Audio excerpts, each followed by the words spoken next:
These 120mm mortars are pounding Tamil Tiger positions.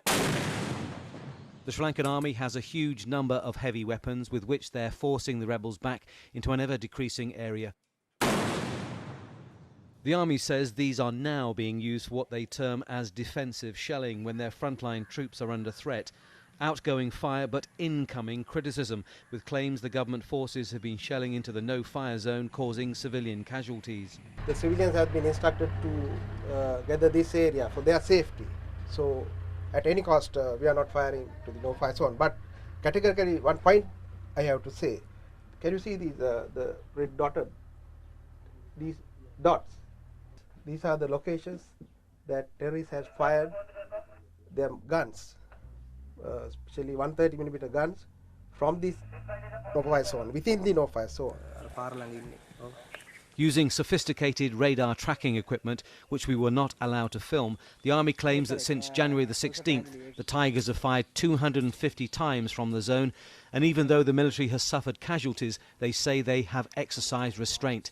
It's impossible to independently verify claims of the army or the Tamil Tigers. The military advance seems relentless. Every day they're pushing the rebels back, but at times their resistance is strong, though their list of options is weak.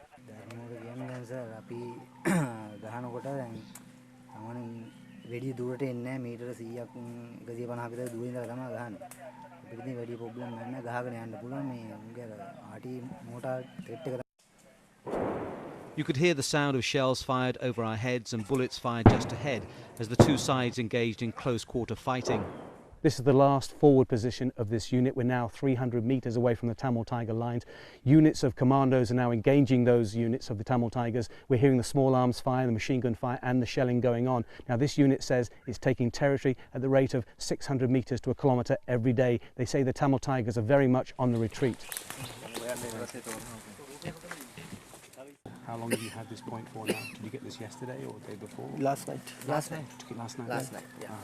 Again, once they go and capture the area, then people move ahead and they will deploy. Now engaging. Now engaging. Now small teams have been move ahead. Behind the soldiers, evidence of the speed of the Tigers' retreat. At this nearby house, meals for at least 80 rebel fighters lying on a bed. And behind the building, a place used for treating the wounded. Bloody bandages and syringes lying in the dirt. In this area, the army claims they are killing around 15 Tiger fighters every day. The Tigers' infrastructure, military and administrative, is being destroyed. This was an office for Tigers propaganda.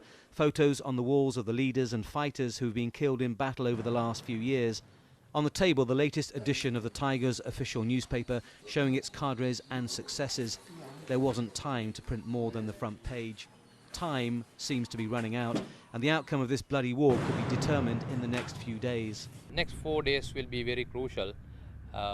If the civilians come out, then it will be a matter of few days for the total defeat of LTT. A military solution may be, but for now there seems no solution for the civilians trapped between two sides, one desperate for victory, one desperate for survival. Tony Bertley, Al Jazeera, Dharmapuram, Northern Sri Lanka.